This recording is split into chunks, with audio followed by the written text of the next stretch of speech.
हिमाचल प्रदेश का एक ऐसा जिला जहां पर कभी मनाई जाती थी खूनी लोहड़ी। नमस्कार, स्वागत है आपका द हिमाचल न्यूज में और मैं हूं आंचल मोंगिया।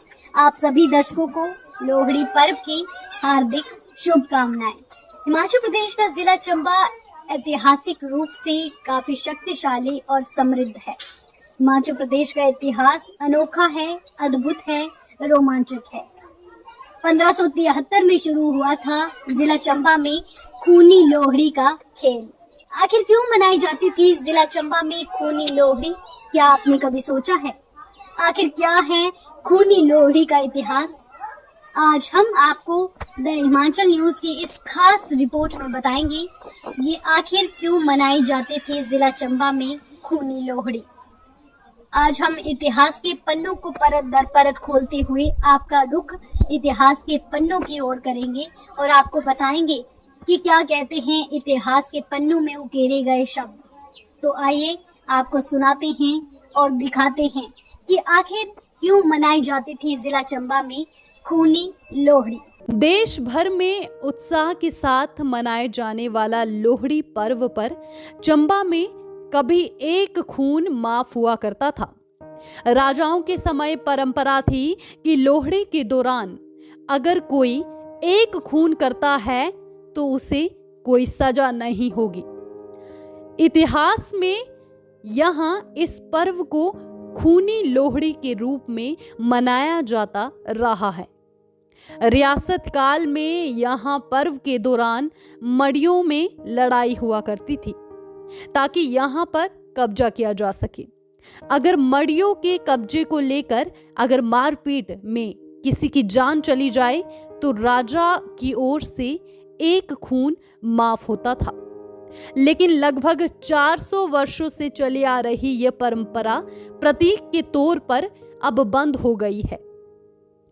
1573 में शुरू हुआ था चंबा में खूनी लोहड़ी का खेल। जी हाँ, चंबा शहर जुलाकड़ी मोहल्ला के प्रसिद्ध पंडित राकेश शर्मा का कहना है कि चंबा में लोहड़ी पर्व की शुरुआत अकबर के समय से मानी जाती रही है।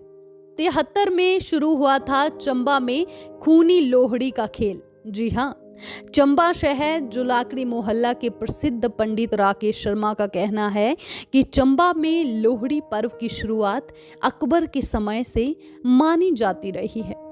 वर्ष 1573 में चंबा के तत्कालीन राजा प्रताप सिंह वर्मन अनुष्ठान के लिए बनारस से कुछ बंगाली ब्राह्मणों को चंबा लाए थे।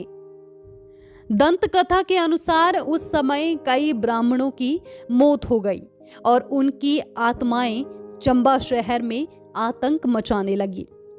इसके बाद किसी बुजुर्ग की सलाह पर चंबा के राजा ने 14 मड़ियों की स्थापना की।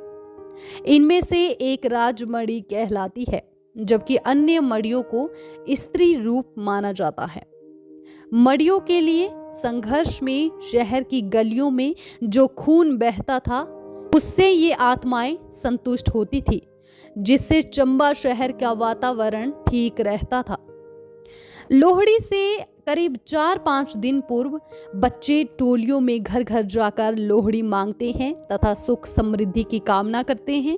बच्चों को जो भी घरों में पैसे, मूंगफली, गच्चक और अन्य चीजें उपहार के रूप में मिलती है उसे वे मिलकर बांट लेते हैं तथा एक दूसरे को बधाइयां देते हैं। अब देखिए, अब की लोहड़ी में कुछ फर्क आ गया है क्योंकि पुलिस का अब कड़ा पहरा रहता है। जी हाँ, देखिए, वर्ष 2014 में इस पारंपरिक रीति को बदलकर जहां बलि प्रथा पर रोक लगा दी थी, वहीं अब रात के दौरान मिसाल की फेरी भी कड़े प्रतिबंध से निकाली जाती है। अब यहाँ कोई मारपीट नहीं होती, ना तो लोगों के सिर फूटते हैं और ना ही कोई लड़ाई होती है। अब यहाँ पुलिस का भी कड़ा पहरा रहता है। सदियों से चंबा शहर के सुराड़ा क्षेत्र को राजमड़ी पुरुष का दर्जा है। क्षेत्र में 13 अन्य मड़ियां महिला है, यानी राजमड़ी पुरुष कहलाती थी और कुछ अन्य मड़ियां हैं जो महिला कहलाती थी। जी हाँ, के सुराड़ा क्षेत्र को राजमड़ी का दर्जा है। क्षेत्र में 13 अन्य मड़ियां हैं।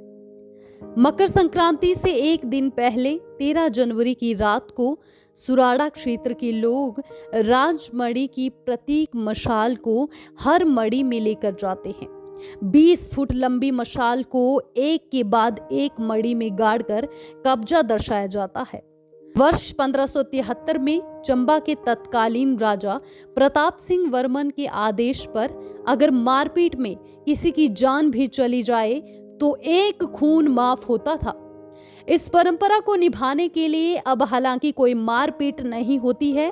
वर्तमान समय में इस प्रकार की कोई घटना ना हो, जिला प्रशासन पूरी तरह से मुस्तैद हो जाता है और लोहड़ी पर्व पुलिस की देखरेख में संपन्न होता है।